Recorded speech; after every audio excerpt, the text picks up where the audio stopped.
Hello, this is Joe Pryor of the virtualrealestateteam.com in Oklahoma City, a part of Redbud Realty and Associates. My last video, I talked about being president of the Oklahoma Association of Realtors and things that we do to help homeowners. And we talked about homeowners' rights in terms of the mortgage interest deduction.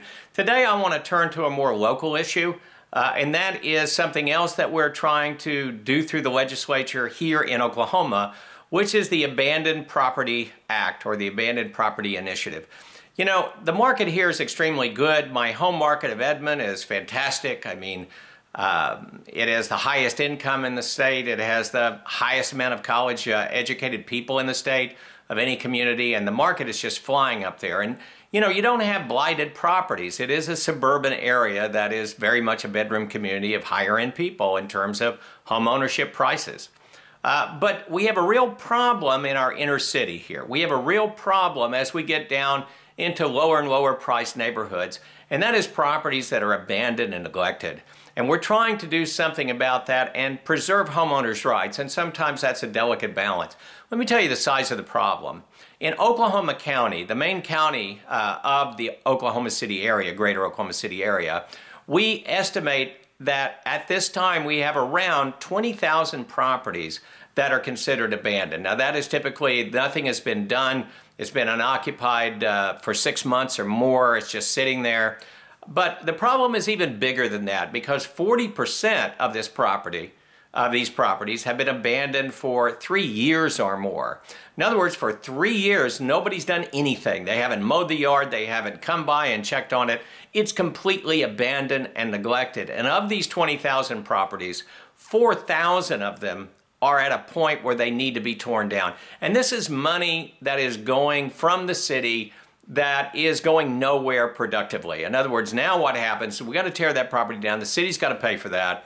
And then they've got to take care of the lot from that time on. And that's really not what we want. That is not highest and best use of the property. That is not serving the community. We want to avoid that. And we're trying to grab these people's attention, because all they're doing is paying tax dollars in terms of their tax on their property. But when they get mowing liens and code violations of deteriorating property in terms of their walls, their roofs, or whatever it happens to be, they're not paying for this. And unfortunately, those taxes are not going to the city, they're going to the county. So my nice neighborhood that I live in, which doesn't have a problem, is having its tax dollars go to the county, but not really servicing the community. And the city is out millions of dollars. The police and fire department are doing things that they should not do.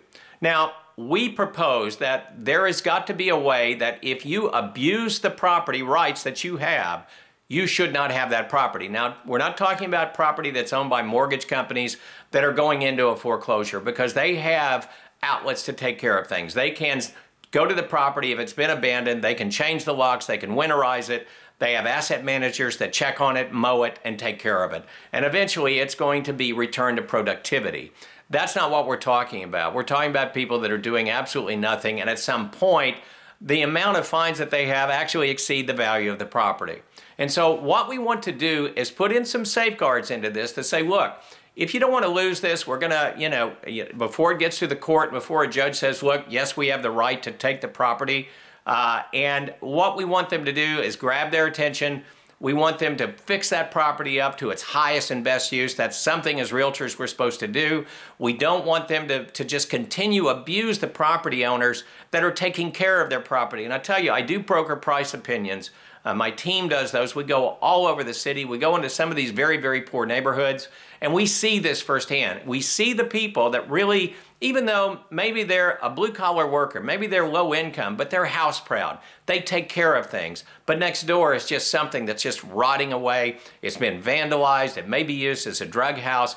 It's a real problem because their rights are being abused. The community's rights are being abused. What we want to do is that either you fix it up, or if you don't, then what we're going to do is we're going to turn it over to who can take care of it the best. In other words, we're still going to pay fair market value to you. You're not going to just completely lose it. You will be paid for it.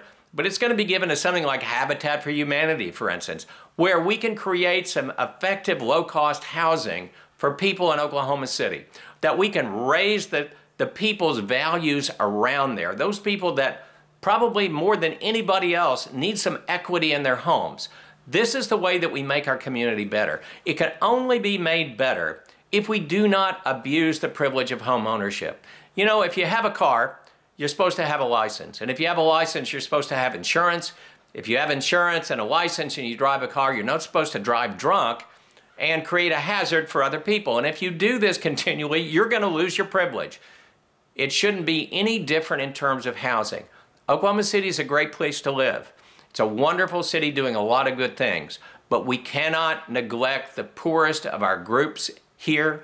We cannot allow ourselves to say, hey, this is really great for the suburbs, but not for the urban areas. We need to put our tax dollars to work. We need to make sure that we're doing highest and best, and that is what we're trying to do this year in the state legislature. I hope you get involved.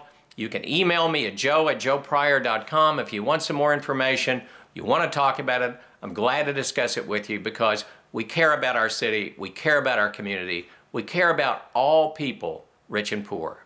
This is Joe Pryor of the virtualrealestateteam.com in Oklahoma City, where we deliver traditional real estate values at the speed of technology.